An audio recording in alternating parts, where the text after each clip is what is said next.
Hans, who needs what to happen before we get to Monday? Well, what we're waiting for is some sort of credible proposal from Greece. That's what all the officials are saying. The German government is briefing on this, saying that they need to have something new from Greece.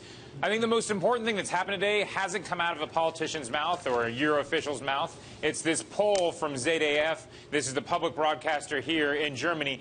And they say 51% of Germans want Greece to leave the Euro. Only 41% want them to stay in. This poll, to me, shows how much the public debate has taken a toll on the German public, and the German public is ready to let Greece go. That influences Merkel's calculations. Guys? Hans, you're an amazing reporter, but frankly, in the last 4 months, I've just run out of things to ask you about Greece because the story never really changes. I'm going to turn it over right now to Seth Masters. He's the Chief Investment Officer from Bernstein, who's going to ask you a question. Sure. Yeah, so what's your sense of actually how bad things would be in the short run if, in fact, this ultimatum really is the last ultimatum and things break? Well, because the IMF is saying that a technical default wouldn't happen until a couple months later, and what you're hearing now, because of the rules on IMF payments, a couple of weeks later, you're also hearing now the definition of a default is a commercial default. So that means that if they miss these IMF payments, there could be some way to rescue things. In my mind, that's just a clever way. I mean, the universe of ways to which they can expand the deadline on this almost seems infinite. So, and this is, as I've said before, my first rule of covering a Greek debt crisis deadline is there is no Greek debt crisis deadline. They can always kick this down further. Right. So I'm loath to sort of answer that directly because it seems like they keep shifting the deadline. Hans, I spoke to Nichols Economides of NYU Stern yesterday. Yeah. He happened to be in Athens, and he, like Charles Weitplotz and Paul DeGuire and other academic heavyweights, say, when is the restructuring going to occur? Not the catalyst to get to Monday, but what's the catalyst to get to a Bill Rhodes-like restructuring?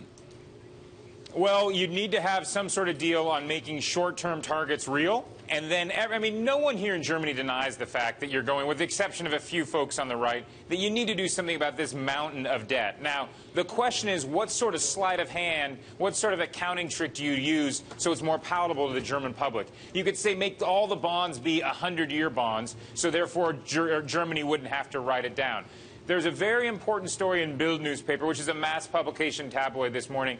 They said, Angela Merkel's government is planning for a Grexit, but they also said they're talking about deficit or debt restructuring. And the idea that there's a debt restructuring conversation in Berlin, that ultimately is on the positive side of things. Guys? Hans, we can get lost in the tick-tock of exactly what's being asked in each counter-proposal, but right now, in these negotiations, how much of this is about pride, about not being able to be seen to lose?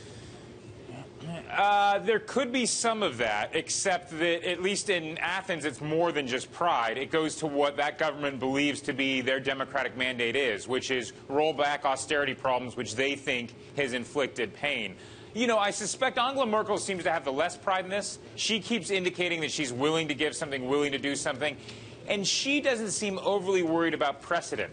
Precedent and pride can sometimes be conflated. Where the precedent issue seems to be important is with the IMF. And they do not want to establish a precedent where they're pretty soft on their debt negotiations. Guys? All right, Hans Nichols in Berlin, you were doing yeoman's work teasing a story out of this mess. You know what? I can already say that we're coming back to you on Monday because there will still be a Greek crisis on Monday. Thank you.